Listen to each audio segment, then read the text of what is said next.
특히 장기 투자에서는 쌀 동안에 사서 비싸질 때까지 긴 시간 동안 늡이 기다리는 각오와 인내력이 요구됩니다. 아무리 기다려도 예상한 대로 전개되지 않으면 그 사이에 자신의 예상에 대해 불안해지고 초조해져 결과를 기다리지 않고 도중에 내던져버리죠. 그러면 어떻게 해야 할까요? 현재가 어떻다는 사실은 무시하는 겁니다. 사와카미는 장기 투자자가 가장 경계해야 할 것은 현재의 불황과 디플레이션 상황이 상당히 심각하고 앞으로 상당 기간 계속될 것이라고 확신하는 거라고 말합니다.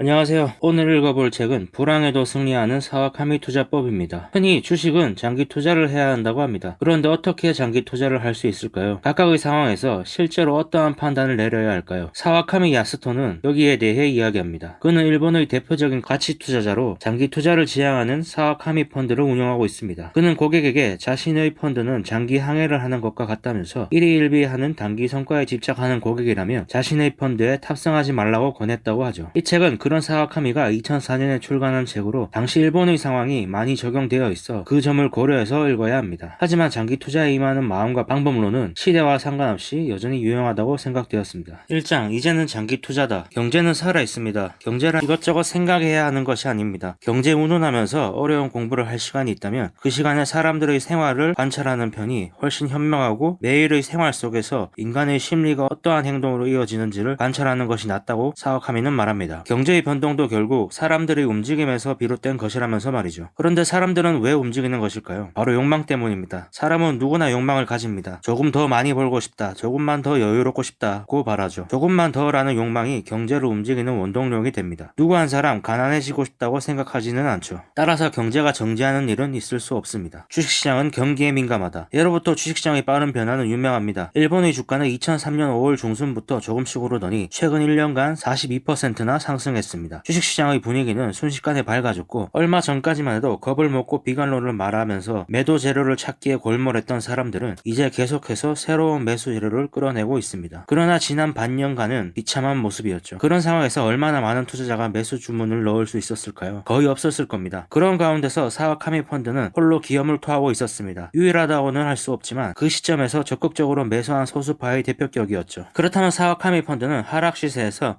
어떻게 태연하게 살 수 있었을까요? 장기 투자자로서 당연한 행동을 했을 뿐이라고 사와카미는 말합니다. 미래는 예측이 불가능합니다. 다만 한 가지 확실한 것은 가치가 있는 것을 싸게 사두면 실패하지 않는다는 것이죠. 반대로 아무리 그럴듯한 이유나 동기를 나열해도 비싼 값에 사는 것은 말이 안 됩니다. 투자 운영의 원칙은 쌀 때 사두고 오르면 판다. 단지 그것뿐입니다. 이 단순 작업을 우직하게 계속하는 것이 장기 투자입니다. 매수한 주식이 때마침 상승을 해도 때가 아니라고 판단되면 차익 실현은 전혀 생각하지 않습니다. 아무리 봐도 두나더거밖에 보이지 않는 매수를 계속할 뿐이죠. 그렇게 시간이 흘러 비교해보면 사와카미 펀드의 성적은 평균 이상의 수준에 올라 있습니다. 게으른 운영으로 보일지 몰라도 위력을 감추고 있다고 사와카미는 말합니다. 경제의 흐름은 태양의 움직임과 같습니다. 태양이 동쪽에서 떠올라 서쪽으로 지는 것과 마찬가지로 자연스럽게 경제의 흐름에 올라타는 것만으로 장기 운영은 가능해지죠. 투자란 싸게 사서 비싸게 파는 것뿐이며 쌀 때는 누구나 안다고 말합니다. 폭락 시세를 사면 된다면서 말이죠. 장기 투자의 어려운 이론은 필요 없습니다. 사와카미는 만일 독자 여러분이 단기 투자를 생각한다면 그리고 어려운 공부를 좋아한다면 마음껏 공부하라고 합니다. 그러나 장기 투자에 국한해서는 어려운 이론이나 딱딱한 사고방식은 버리는 것이 좋다고 하죠. 그 이유는 아무리 공부를 한들 5년에서 10년 사이에 무슨 일이 일어날지는 전혀 예상할 수 없기 때문입니다. 그런 노력보다는 자신의 감각을 갈고 닦는 편이 낫습니다. 이제부터는 장기 투자의 기본으로 들어갑니다.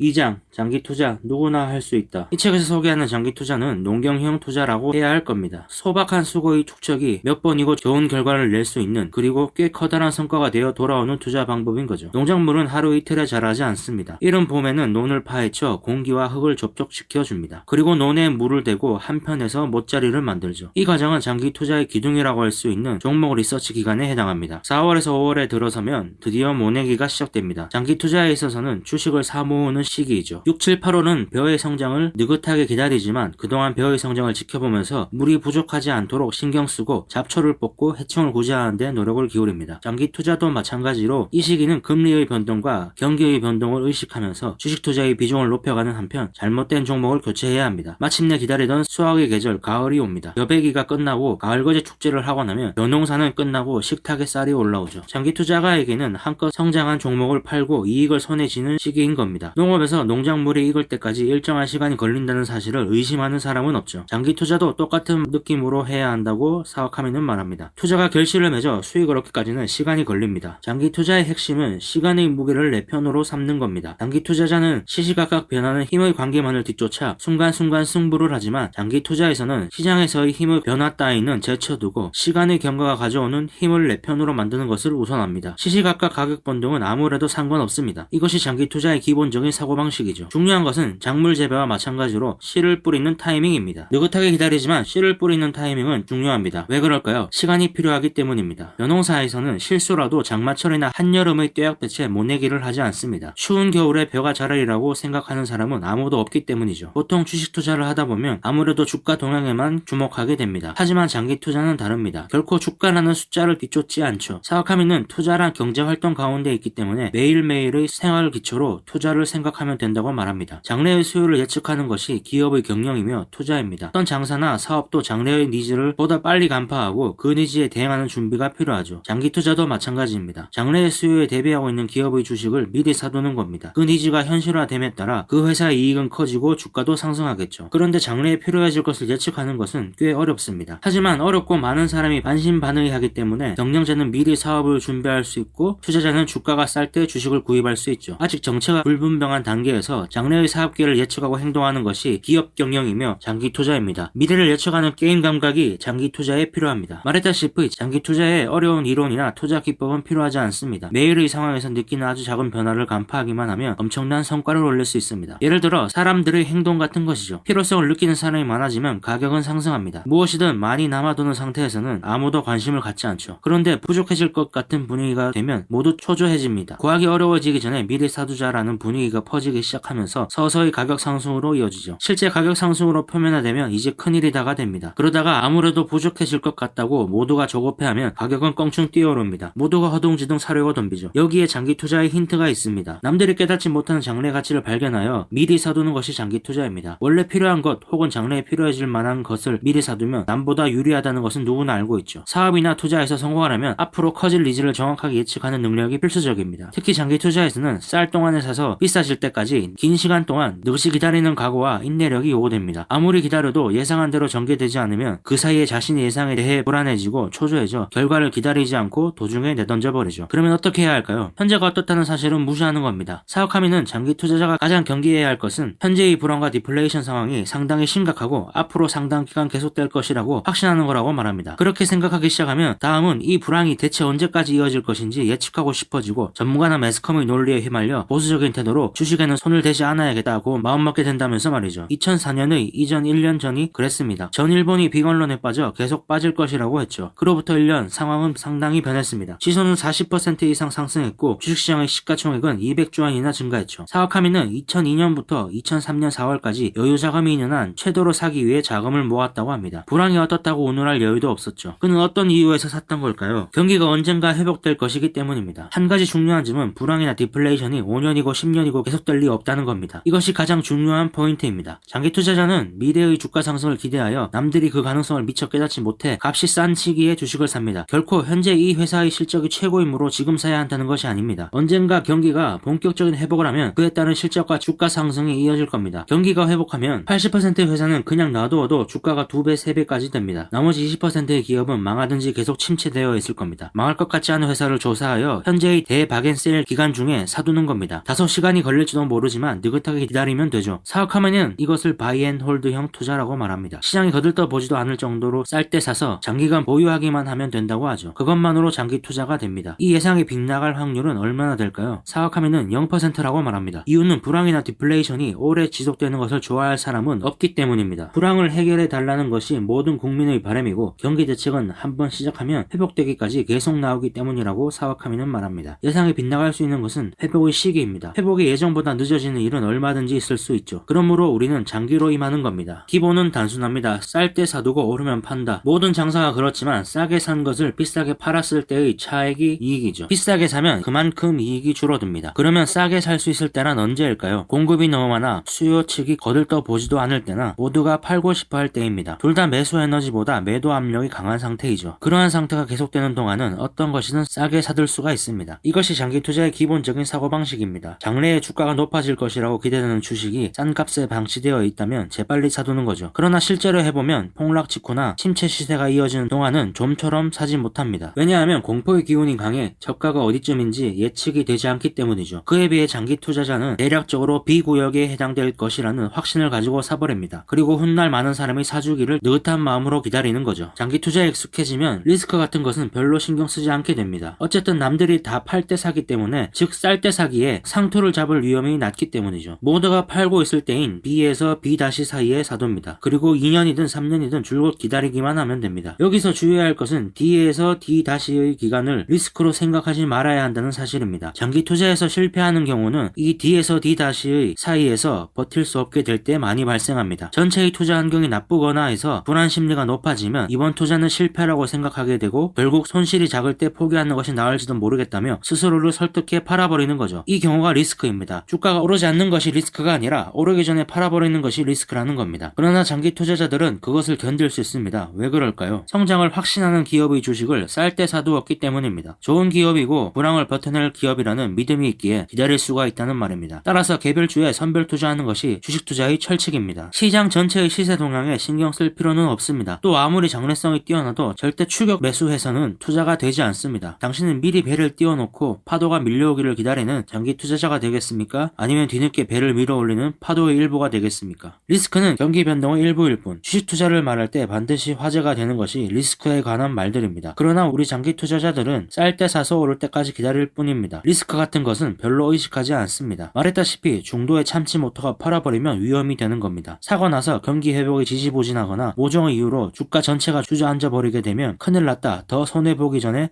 손절매하자라고 생각하기 쉽죠. 한편 줄고 장기적인 관점에서 기다린 사람은 예상 이상의 수익을 볼 겁니다. 이것이 장기 투자의 리스크 리턴입니다. 주가가 오르기 전에 팔아버리는 리스크를 극복하면 그에 따른 리턴, 즉 수익이 온다는 거죠. 장기 투자가는 리스크 리턴이라는 어려운 말은 잊어버리고 해야 할 일을 확실히 하는 것이 중요합니다. 사와카미는 할 일을 해두면 수익은 따라온다고 말합니다. 주식 투자를 하고 있는 사람들 사이에서는 곧잘 보유 주식이 3배가 되었다는 식의 이야기가 들려옵니다. 절반은 허풍이더라도 대단한 성적이죠. 폭발적인 투자 수익은 주식만의 매력이며 그러한 주식을 대박이라고 합니다. 오랫동안 주식 투자를 하다 보면 종종 대박을 만나게 되죠. 그러니 그들의 이야기도 꿈만은 아닙니다. 그러나 이런 식의 자랑의 중심은 언제나 대박주이고 그 외의 보유주에 대해서는 노코멘트인 경우가 많습니다. 우리는 재산 형성을 위해 장기 투자를 하는 겁니다. 따라서 개별 종목의 성적보다는 전체의 투자 자산이 늘어나길 바라죠. 아무리 하나의 종목이 효자 노릇을 한다 해도 다른 주식들이 재산을 좀 먹고 있다면 재산은 늘지 않습니다. 기관의 운용도 마찬가지입니다. 맡긴 돈이 불어나길 원하지 대박 종목을 샀는지에는 관심이 없습니다. 그런데 전문가라고 하는 기관 투자자는 운용 자산을 매년 얼마나 늘려주는 것일까요? 놀랍게도 연 30에서 40%라는 숫자가 지면을 장식하고 있습니다. 그러나 이것은 1년간의 성적입니다. 10년간의 연평균 운용 성적이 30-40%라면 엄청난 겁니다. 10% 이상만 유지해도 대단한 거죠. 하지만 매년 10%의 성적을 유지하는 것은 엄청나게 어렵습니다. 3년 정도는 유지할 수 있지만 5년에서 10년이 되면 정신적으로 견딜 수 없을 겁니다. 연 10%의 성적을 7년간 유지하면 자산은 2배가 됩니다. 다시 말해 7년에 2배가 되는 운용이 가능하다면 연 10%의 성적이 되는 거죠. 연 10%의 성적을 올리려고 노력하기보다 7년간 2배로 만들면 된다고 생각하는 것이 훨씬 편합니다. 6년에 2배라면 연 12%로 운용한 셈이 되죠. 우리는 매년 수익률을 보고해야 할 필요가 없기 때문에 단기 성과에 집착할 필요가 없습니다. 이것이 장기 투자의 최대 강점입니다. 그야말로 농경이나 원예 같은 감각이죠. 가을이 되면 익을 것이라고 믿으면서 농부는 모짜리를 만들고 씨를 뿌립니다. 결코 허둥대는 일 없이 해야 할 일을 해두죠. 장기 투자도 해마다 운용 성적을 신경 쓸 필요가 없습니다. 남들이 모르는 가치를 발견해 미리 사둡니다. 그리고 남들이 몰려들 때 팔아 열매를 수확하는 거죠. 벤치마크는 필요 없다. 기관 투자가의 운용에는 벤치마크를 설정한다는 말이 있습니다. 벤치마크는 운용 성적의 상대적인 평가 기준을 의미하는데 주로 주식시장의 평균 지수 등을 비교 대상으로 하죠. 그런데 실제 운용에서는 벤치마크를 의식하면 소극적인 투자를 반복하게 됩니다. 벤치마크를 이겨야 하기에 항상 시세를 쫓는 운영을 하고 결과적으로 벤치마크를 상회하기 어렵게 되는 거죠. 기관이 인덱스를 이기기 어려운 이유가 바로 이 때문입니다. 장기 투자자는 상대적인 성적 평가에 대한 관심이 없습니다. 자기 돈이 불어나는 것이 우선이죠.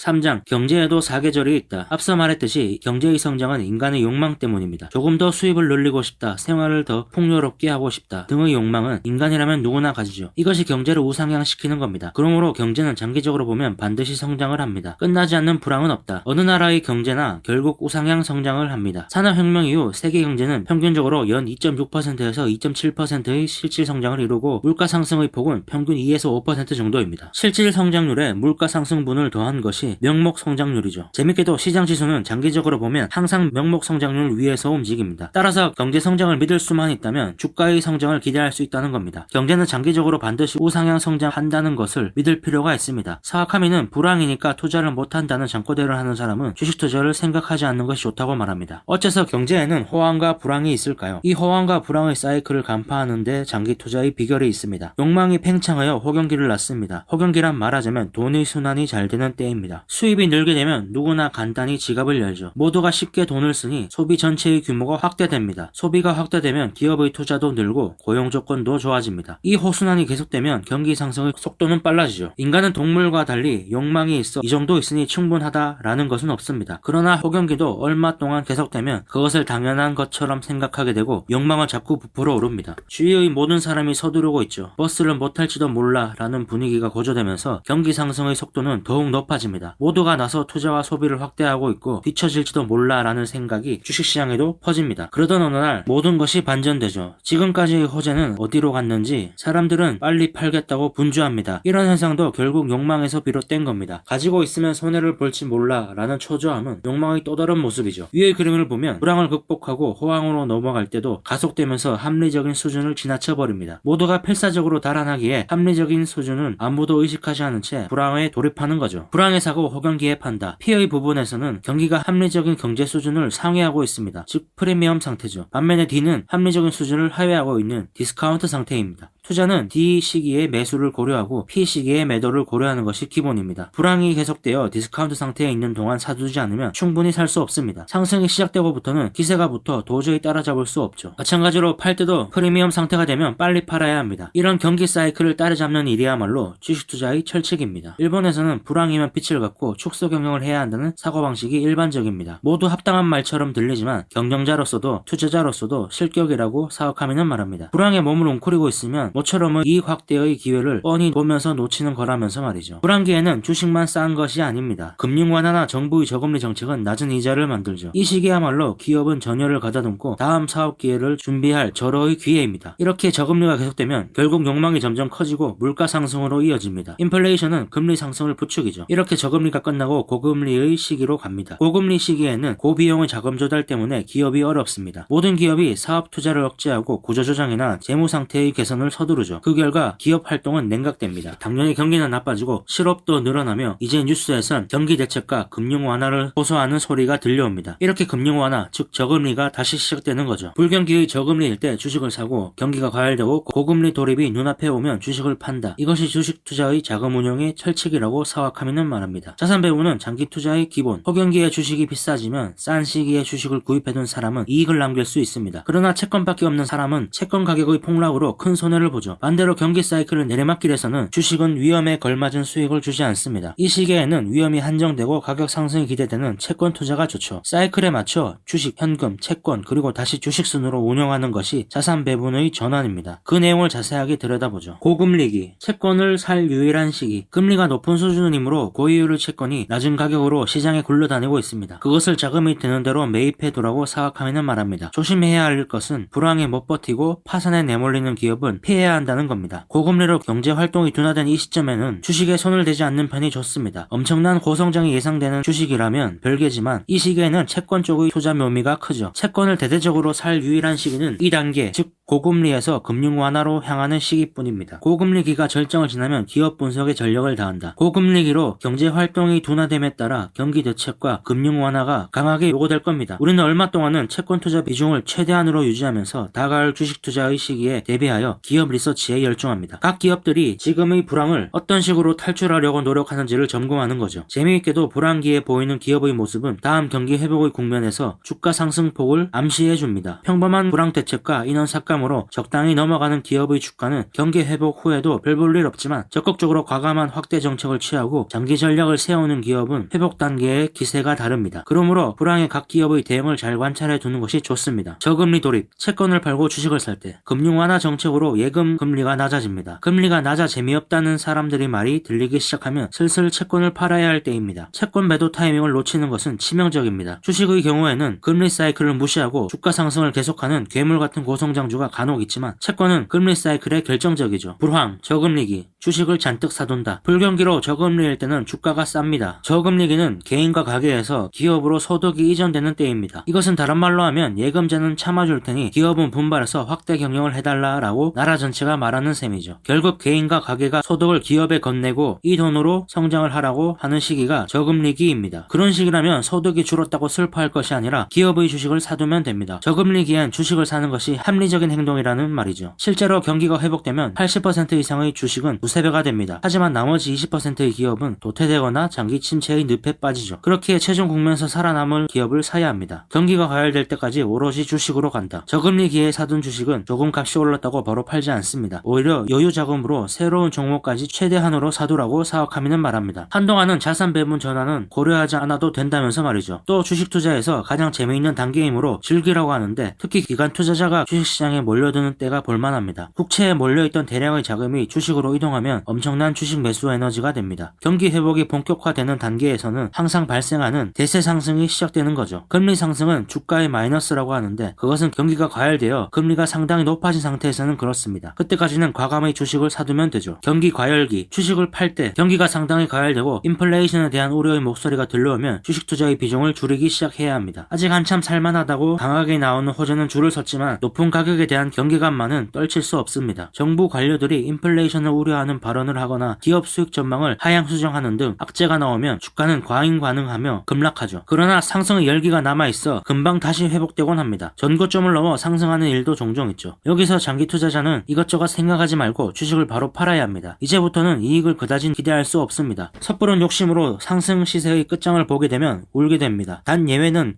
경기 순환과 금리 사이클을 넘어 이익 성장을 계속하는 기업의 주식입니다. 이러한 종목은 금리도 무시하고 장기 보유한 자가 승리죠. 이익을 실현한 자금은 단기로 운용하든지 MMF에 넣어두면 좋습니다. 금리 수입만으로도 충분히 매력적이죠. 이 시점에서는 금리가 급격하게 상승하기 때문에 채권을 사기에는 아직 이릅니다. 그러는 사이 고금리로 경기가 하강 국면에 돌입합니다. 그렇게 되면 현금이나 MMF에서 다시 장기 채권으로 이동하는 거죠. 여기까지 읽고 나면 투자의 사이클, 투자 운용은 자연의 섭리와 같다는 것을 납득할 수 있을 겁니다. 투자도 마찬가지로 고금리 때는 채권을 사두고 저금리가 되면 채권을 팔아 주식을 삽니다. 경기가 과열되면 주식을 팔고 현금이나 MMF에 넣어두고 다시 고금리기가 도래하면 채권을 삽니다. 이렇게 자연의 순환에 맞춘 듯한 자금 배분의 전환은 투자 운용에 있어 기본 중의 기본입니다.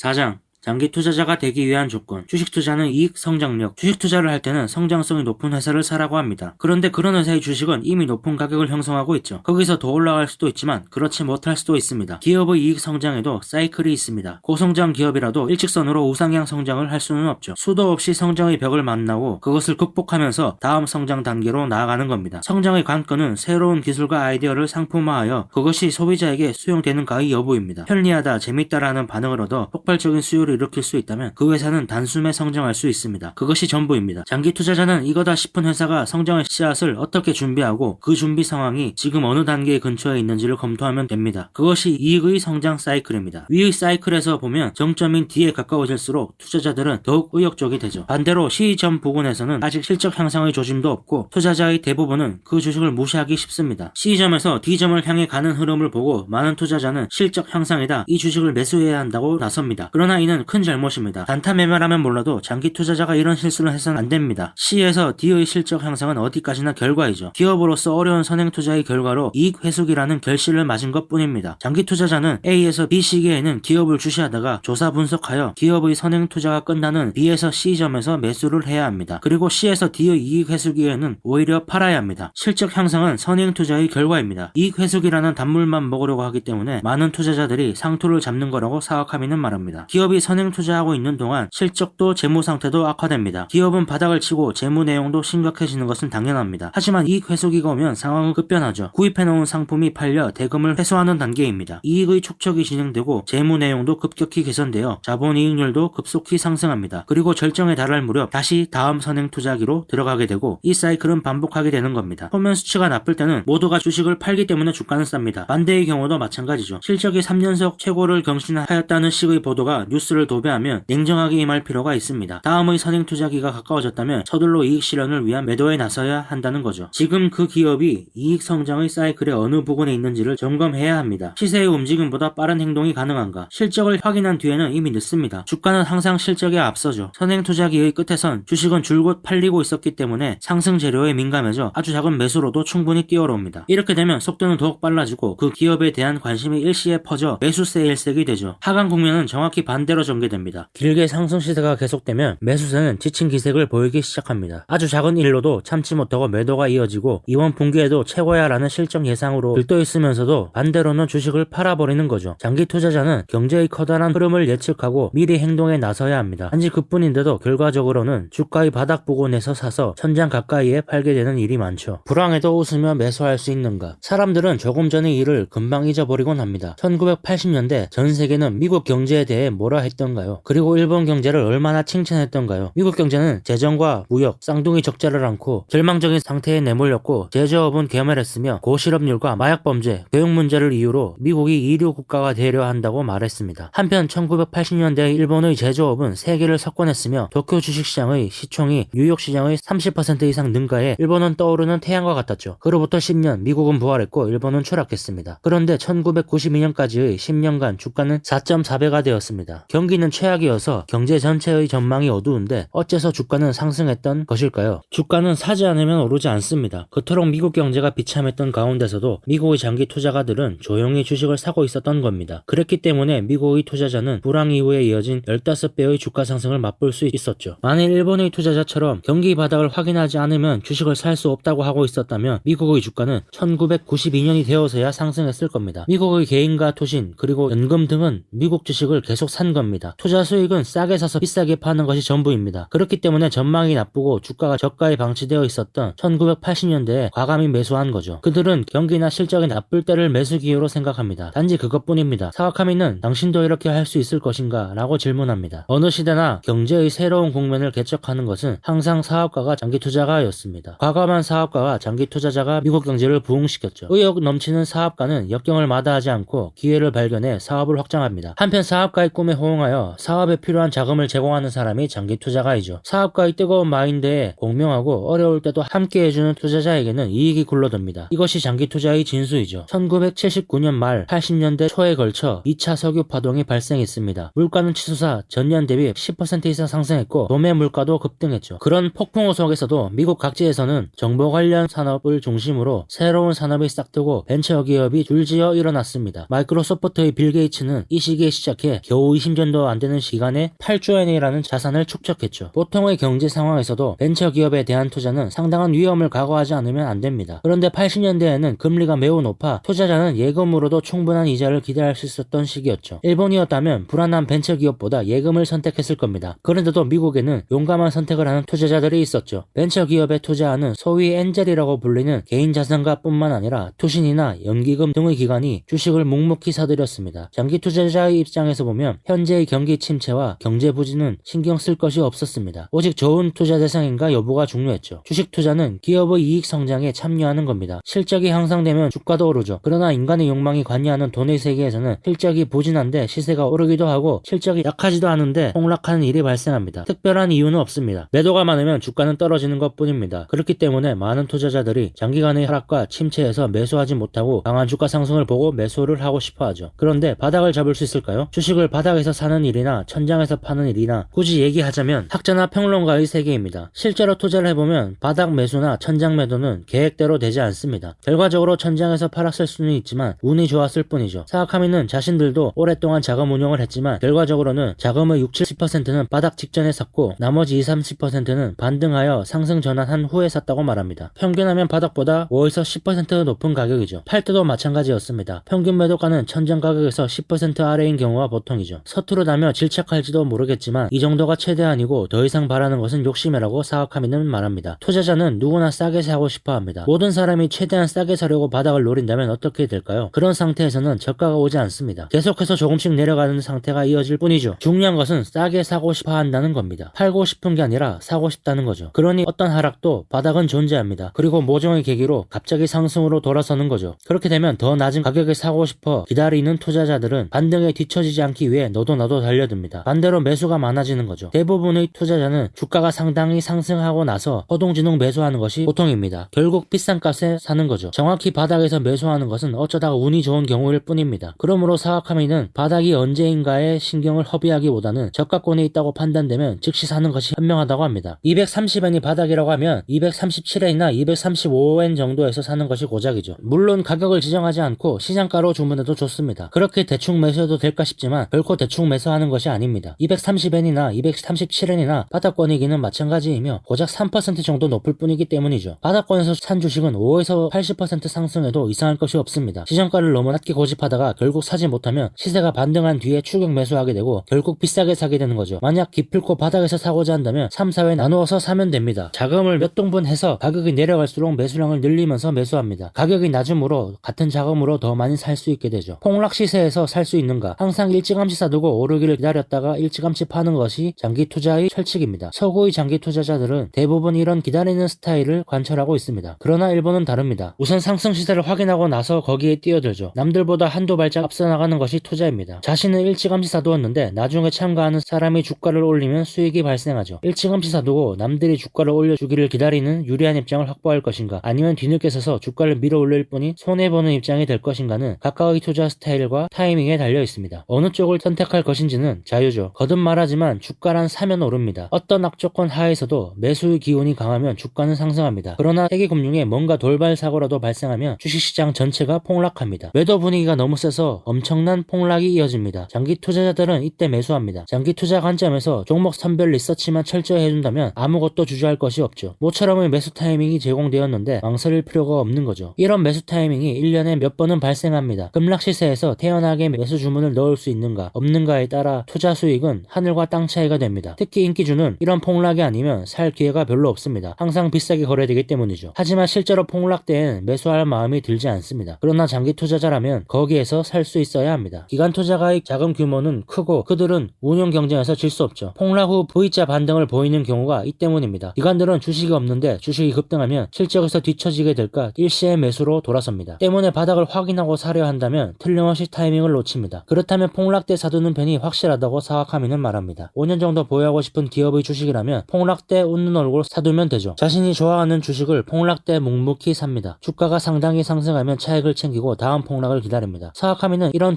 되풀이만으로도 충분히 투자 수익을 얻을 수 있다고 말합니다. 결과적으로 기관보다 나은 투자자가 될 거라면서 말이죠. 폭락 시세와 장기 하락 시세의 차이. 하지만 폭락과 장기 하락은 다릅니다. 시세의 폭락은 일시적인 현상일 경우가 많고 회복하기 시작하면 빠릅니다. 반면 장기 하락 시세는 대형 상승 시세 뒤에 나타나는데 이 경우에는 사면 안 됩니다. 어떻게 구별할 수 있을까요? 우선 장기 하락 시세는 경기가 하락으로 향하는 국면에서 발생합니다. 4장에서 언급했듯이 경기 후퇴기에 주식을 사면 안 됩니다. 그때는 채권을 사야 하죠. 한편 폭락 시세는 경기 바닥에 가까워져서 주가가 상승 추세에 들어가기 시작할 때 빈번히 발생합니다. 경기는 휘청거리면서도 회복 기조를 보이는데 투자자들은 아직 회의적일 때가 대부분이죠.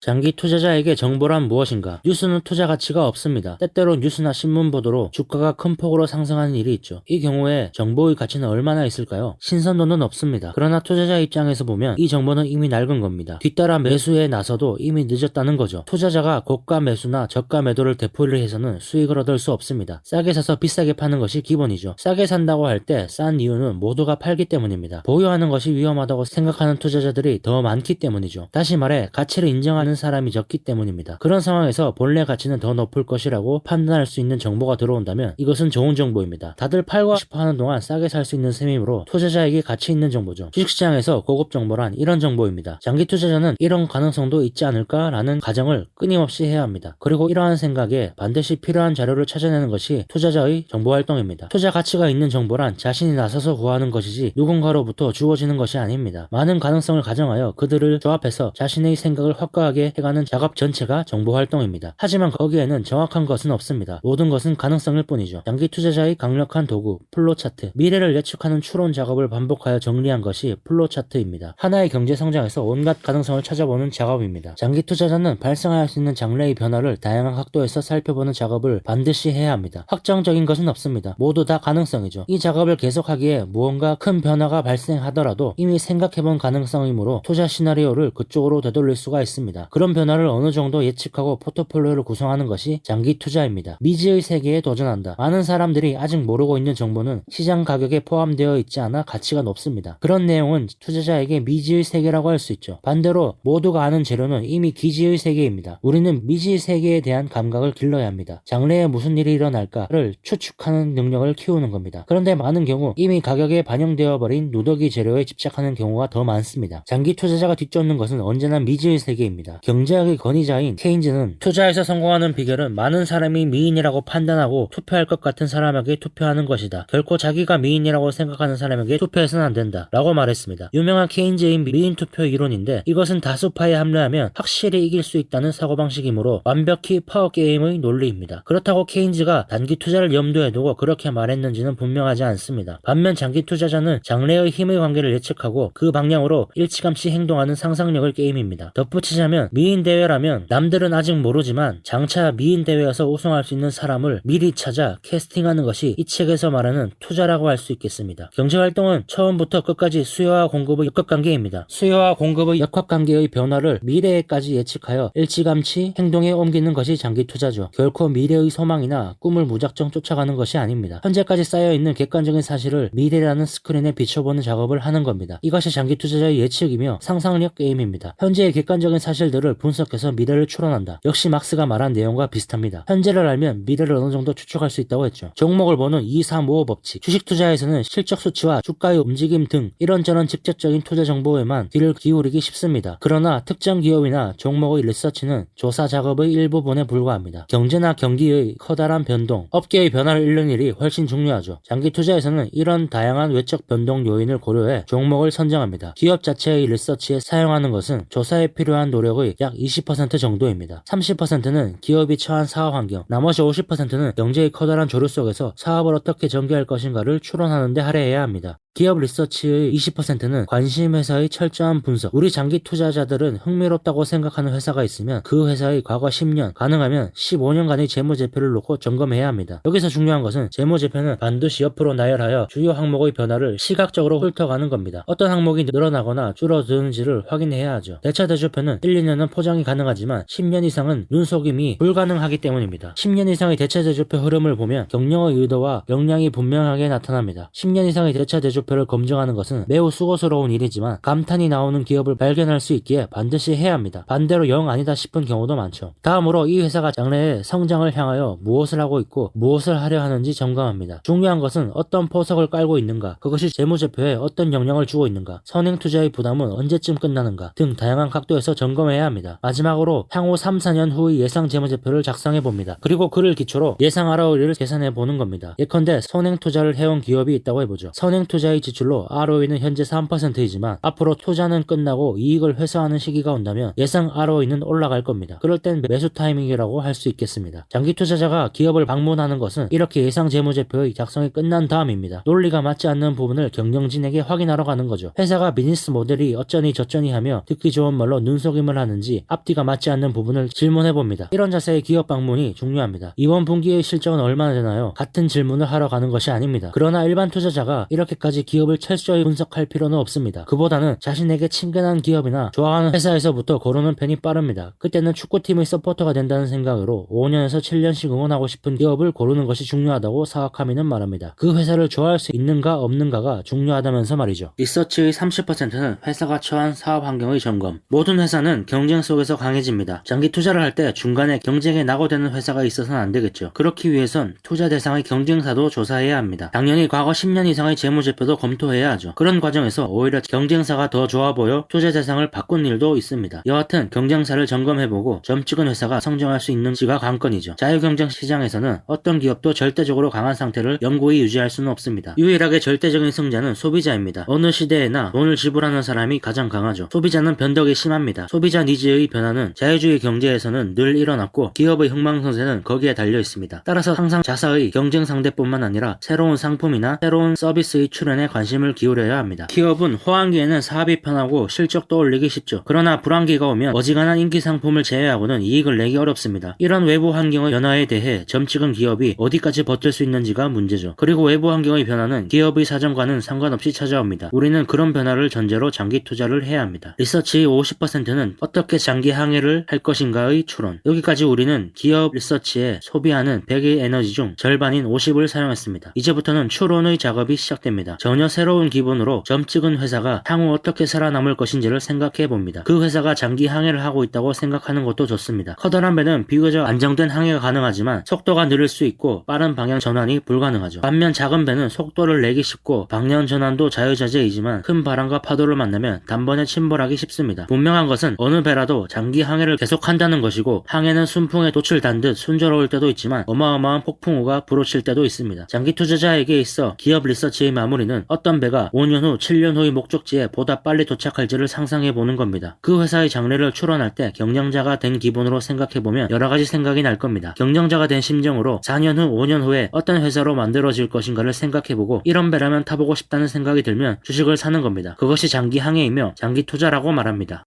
대차대조표 분석의 기본. 주식 투자란 기업의 성장 기회에 참여하는 일입니다. 어떤 유명 기업이더라도 성장이 둔해지면 투자 대상으로서 매력은 낮아집니다. 또 이익의 질이 낮아도 역시 매력은 떨어집니다. 예를 들어 어떤 기업이 오래 보유한 자산을 매각하면 큰 규모의 특별이익을 보겠지만 그것은 일시적 성과에 불과하며 경영 노력으로 얻은 성과가 아니죠. 장기 투자자는 5년, 10년이라는 장기간을 고려하여 투자 계획을 합니다. 일과성 이익에 초점을 맞춰서는 안 되죠. 그러기 위해선 기업의 손익계산서보다는 대차대조표를 분석해야 합니다. 대차대조표는 어느 시점에서 기업이 어떤 자금을 조달해 어떻게 사용하고 있는가를 표로 만든 겁니다. 손익계산서는 그 결과이죠. 수익의 질이 중요하다는 것은 조달한 자금에 얼마만큼의 비용을 지불하고 얼만큼의 부가가치를 창출했는지가 중요하다는 말입니다. 다시 말해 자본이 효율적으로 쓰여있는지가 중요하다는 겁니다. 그것을 확인하기 위해서는 10에서 15년의 대차대조표 항목을 길게 늘어놓고 각 항목의 시계열 변화를 점검해 그 변화가 손익계산서에 어떤 영향을 미쳤는지를 분석해야 합니다. 항상 자금 효율을 중심으로 생각해야 합니다. 투자자들 중에는 막상 이거다 싶은 순간에 좀처럼 행동으로 옮기지 못하는 사람이 많습니다. 한 가지 단언할 수 있는 것은 매사를 너무 어렵게 생각하면 행동이 느려진다는 사실이죠. 가능한 단순하고 직선적으로 생각하는 습관을 가지면 행동은 빨라집니다. 사학하미는 대차대조표 분석 역시 이것저것 어렵게 생각할 것 없이 자금 효율에만 초점을 맞추는 것으로 충분하다고 합니다. 왜냐하면 주식회사는 널리 다양한 곳에서 모은 자금으로 사업을 꾸려 이익을 창출해 자금 제공자에게 환원하는 것이기 때문이죠. 그러므로 우리는 자본 효율에 초점을 맞추는 겁니다. 자본의 효율적 사용, 이것이 핵심입니다. 돈을 더 효율적으로 사용할 수 있는 사람에게 자본을 주는 것이 주식시장의 본질이죠. 그런 주식회사가 자본을 효율적으로 운영하지 못한다면 그런 회사에는 자본을 제공해서는 안 되겠죠. 다음 대차대조표는 표준 모델입니다. 사학하미는 이것을 기초로 공부하라고 말합니다. 눈에 보이지 않는 경영의 낭비가 숨어있지 않은가. 유동부채 안의 선수금과 미지급금은 장래에 지불해야 하는 돈입니다. 이 경우에 투자자가 생각해야 할 것은 선수급과 미지급금에서 발생하는 비용은 누가 지불하는가입니다. 선수금이나 미지급금은 신용을 공여받은 겁니다. 즉 지불해야 할 돈을 나중에 지불하게 됨으로써 그만큼의 시간 동안 자금의 시간을 제공받는 거죠. 상대방은 그만큼의 시간만큼 비용을 지불하는 셈입니다. 덜 지불한 돈, 먼저 낸 돈을 전부 지불했거나 나중에 지불했다면 어느 쪽이 유리할지 생각해 보라는 겁니다. 선수금을 지불 안 했다면 그만큼의 시간 동안 자금을 다른 데 사용할 수 있었기 때문이죠. 그 부분을 자금 효율성 측면에서 살펴보면 누가 시간과 자금을 낭비하고 있는지 알 수 있습니다. 이 정도까지가 어렵다면 자금 효율이라는 관점에서 유동부채의 항목이 추세적으로 늘어나는지 줄어드는지 봐야 합니다. 개별의 숫자보다는 흐름이 중요합니다. 어느 시점에서 급격하게 줄어들거나 늘어난다면 분명 경영사의 의도가 있을 겁니다. 금리 수준에 대응한 적절한 차입을 하고 있는가. 차입금에는 단기와 장기가 있습니다. 또 채권 등의 발행도 포함되죠. 무차입 경영은 이상적이지만 사업의 성정이나 타이밍에 따라서는 차입금도 필요하고 또 적절한 차입금은 성과를 높이는 데 도움이 됩니다. 예컨대 기업이 초저금리 하에서 장기 자금을 고정금리로 빌렸다면 이것은 좋은 신호입니다. 무리가 없는 한도에서 최대한 빌려주는 것이 좋은 재무 전략이죠. 초저금리는 언젠가 끝나고 고금리 시대가 올 텐데 저금리에 자금을 고정금리로 빌려둔 기업은 든든할 겁니다. 그러다 경기가 회복되어 금리가 상승하는 상황에서는 차입은 억제하고 필요한 차입금은 가능한 단기로 전환시키는 것이 좋죠. 대차 대조표를 보고 기업이 이렇게 행동하는지 확인하는 겁니다. 기업이 얼마만큼의 저비용으로 자금을 조달하고 있는지가 중요하다는 거죠. 그때의 금리 수준에 따라 장기 차입 비율을 적절히 변화시키고 있는 기업도 있고 그렇지 못한 기업도 있습니다. 전자의 경우에는 흠잡을 것이 없지만 후자는 주의를 해야 하죠. 재무 전략이나 노하우가 부족할 수도 있고 금융기관과의 관계에서 불리한 입장일 수도 있습니다. 그런 기업에서는 자금 효율을 기대할 수 없습니다. 다시 말해 투자 가치가 없다는 거죠. 자본의 효율적 이용이 기업 가치를 결정한다. 일본의 기업은 지금까지 대정성과 은행의 간접 금융 제도로 자금 효율에는 전혀 관심이 없었다고 사와카미는 말합니다. 그렇기에 과대 자본이 발생했다고 하죠. 발행 주식수만 엄청나게 늘렸다는 겁니다. 당연히 PER은 높아졌죠. 사와카미는 기업이 과대 자본인지를 점검해야 한다고 합니다. 무분별한 주식 발행을 했다면 좋지 않은 신호입니다. 그런데 만약 기업이 이익 인형 의무로 다사주 매입 소각을 한다면 반대로 좋은 신호이죠. 이것으로 경영자가 자금 효율에 얼마나 신경을 쓰고 있는지를 알 수 있습니다. 현금의 과잉 보유에 주의. 투자자에게는 자본 효율이 전부라고 해도 과언이 아닙니다. 일본에는 현금을 잔뜩 보유한 기업이 많지만 이것은 문제가 될 거라고 사와카미는 말합니다. 그러면서 자금 효율의 관점에서만 문제가 되는 것이 아니라고 하죠. 가령 현금이 많다면 공격 대상이 되기 쉽습니다. 시총이 1000억인 회사가 있는데 만약 그 회사에 현금과 현금성 자산이 200억 있다면 공격하는 입장에서는 800억만 있어도 인수할 수 있다고 생각할 겁니다. 이제 자본 효율 측면에서 현금 및 현금 등가물을 보죠. 간단하게 예를 들어 자본이익률이 10%인 회사가 있다면 그 회사의 자본 효율은 10%라고 볼 수 있습니다. 그런데 이 회사에 현금성 자산이 100억이 있고 저금리에서 은행 이자인 1%만 받고 있다면 단순하게 계산해도 9%만큼의 자본 효율이 떨어지는 겁니다. 그 돈으로 사업을 확장했다면 10%의 이익을 얻을 수 있었을 테니 말이죠. 어쨌든 현금이 많은 것은 좋은 것만은 아니라는 겁니다. 사업을 확장할 수도 있고 자사주 매입 소각을 사용한다면 확실히 자본 효율을 높일 수 있죠. 우리는 10년 이상의 대차 대조표에서 현금의 비중이 항상 높은 기업은 그 이유를 확인해야 합니다. 합리적인 이유가 있다면 상관없지만 단순히 현금을 쌓아두는 회사라면 불안하겠죠. 재무 운용은 전략적인가? 재고 분석은 어렵습니다. 재고에 관해서는 그다지 깊이 들어갈 수 없죠. 대차 대조표에선 원재료나 제작 중인 물건 그리고 제품 재고는 어떤 기준으로 계산되고 있는지 추측하기 어렵습니다. 우리는 그저 재고가 급격히 늘어나거나 줄어들 때를 주의하는 겁니다. 재고의 증가는 경영자의 적극적인 의도가 숨겨져 있을 수도 있고 잘 안 팔려서일 수도 있습니다. 전자의 경우엔 경영자가 수요가 확대될 것을 대비해 생산량을 늘린 것이고 후자는 매출 감소의 징후입니다. 주식의 보유에 대해서 기업이나 은행이 주식을 보유하는 것에 대해서도 무엇 때문에 보유하고 있는지 알 수 있다면 안심입니다. 하지만 의리상이나 부탁으로 가지고 있는 것이라면 경영자의 자금 효율에 대한 인식이 문제가 있는 거죠. 또 합리적인 이유가 있을 때는 유가증권과 투자 관련 항목에서 이자나 배당 수입이 나오는지도 주목해야 합니다. 가령 배당 수입이 은행 이자보다 높다면 자본이 현금보다는 효율적으로 사용되고 있다고 볼 수 있겠죠. 고정자산의 증감으로 설비 투자나 사업 확대의 타이밍을 읽는다. 마지막으로 고정자산은 기업에 있어 가장 전략적인 분야이며 투자자에게도 중요합니다. 중요한 사실은 자금이 묶인다는 겁니다. 따라서 어떤 자금으로 설비 투자를 하는지가 중요하죠. 현금으로 하는지 비싼 이자 비용을 내는 돈으로 하는지 같은 겁니다. 기업의 적극적인 설비 투자는 실적과 재무 악화를 만듭니다. 이때는 매수를 고려해야 합니다. 그러다가 성공적으로 설비를 가동하고 이익의 회수기가 다가온다면 매도를 고려해야 하죠. 어느 쪽이나 대차 대조표에 분명하게 나타납니다. 설비 투자의 동향은 투자자가 가장 알기 쉬운 변화입니다. 단 대차 대조표에 표시되는 변화를 예측하고 미리 행동해야 한다는 점을 잊지 말길 바란다고 사와카미는 말합니다.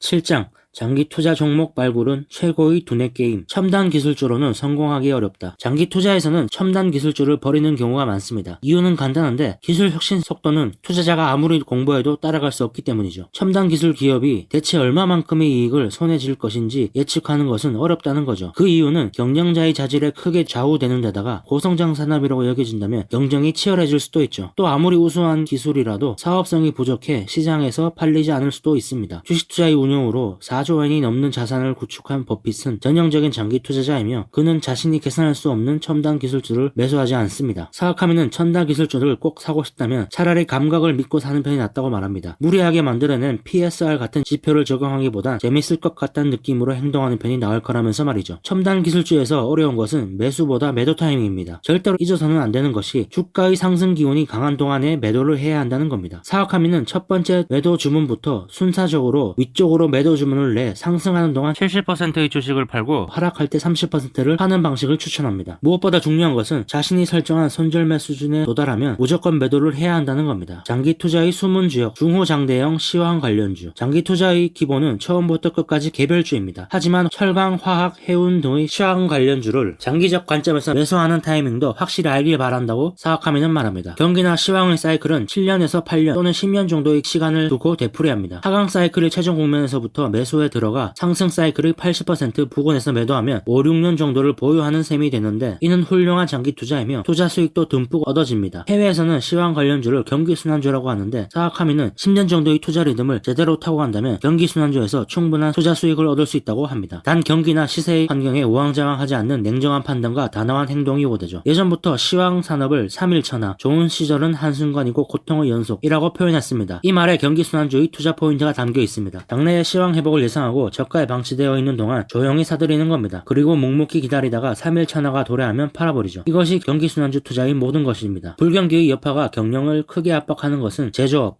특히 중호장대형 시황 관련주 산업의 숙명입니다. 불황의 장기화, 심각화됨에 따라 중호장대형 산업이나 시황 관련 기업의 실적은 대폭 악화되어 일거의 적자로 전락하죠. 구조조정이 되거나 불황업종으로 앞날이 깜깜하다고 생각하게 만드는 보도가 끊임없이 흘러나옵니다. 기업들은 어떻게든 이 역경을 극복해야 하기 때문에 고정비를 줄이고 여분의 자산은 매각합니다. 그러는 동안 실적은 또 한 번 최악을 맞죠. 그러나 장기 투자자는 이때가 절호의 매수 타이밍입니다. 경기순환주 투자의 유일한 매수 시점으로 이 기회를 놓치면 투자 수익을 올릴 수 없습니다. 그러던 어느 시점부터 주가는 내려가지 않습니다. 매도세가 끊기고 매수세도 조금씩 들어오죠. 언젠가 경기가 회복 궤도에 들어가면 분사를 제거한 시황 관련 기업의 실적은 급속히 회복됩니다. 그렇게 되면 출하가 아주 조금만 증가해도 생산성은 확 상승합니다. 손익분기점은 대폭 낮아져 있기 때문에 작은 매출 증가라도 이익은 대폭 늘어나죠. 따라서 장기 투자자의 행동은 분명합니다. 불황이 심각해지고 시황 관련 기업이 인원 정리나 자산 매각에 몰린 시점에 주식을 사기 시작하면 좋습니다. 여기서 주의해야 할 점은 그대로 도산해버릴 것 같은 정도로 너무 나쁜 기업의 주식은 사지 말아야 한다는 겁니다. 굳이 말하자면 망하기에는 너무 큰 시황 관련 기업을 사두는 것이 좋다고 사와카미는 말합니다. 경기순환주 투자의 묘미는 바닥권에서 대량으로 사들일 수도 있고 또 한번 회복의 조짐이 보이면 폭등이라고 할 정도로 급상승한다는 점입니다. 여기서부터 재미있는 상황이 벌어집니다. 경기 회복 속도가 빨라져 수요는 많아졌는데 비해 공급은 부족합니다. 그런데 이런 중호장대형 산업은 1, 2년 안에 설비를 증설할 수 없죠. 이렇게 되면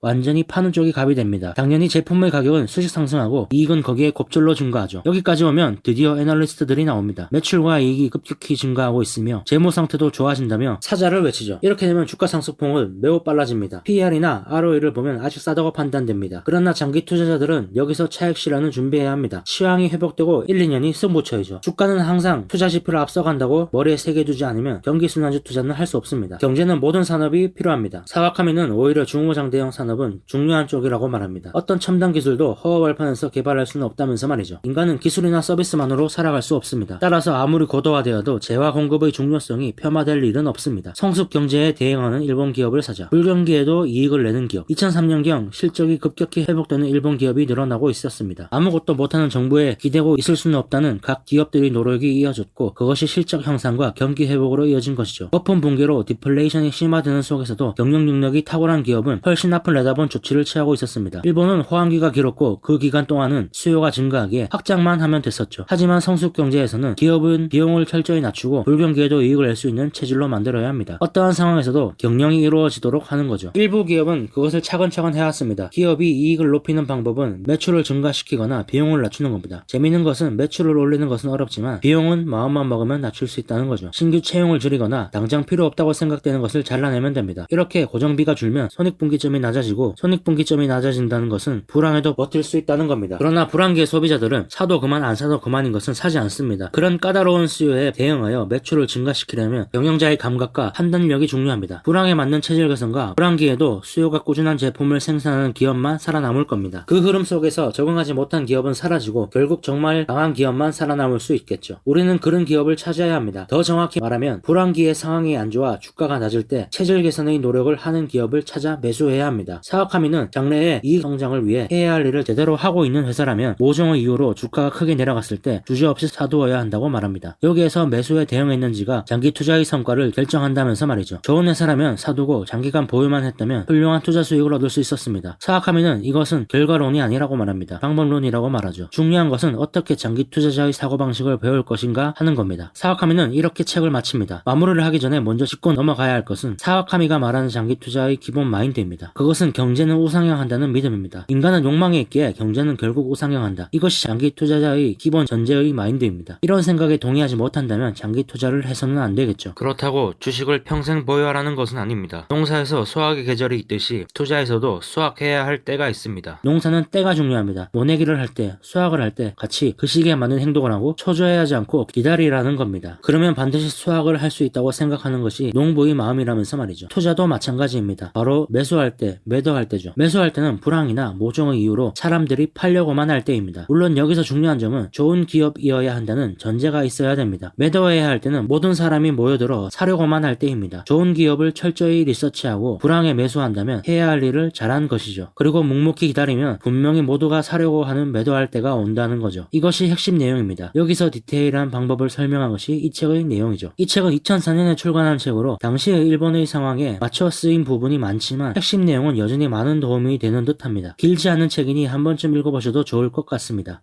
네, 오늘은 여기까지입니다. 도움이 되셨다면 구독과 좋아요 부탁드립니다. 시청해주셔서 감사합니다.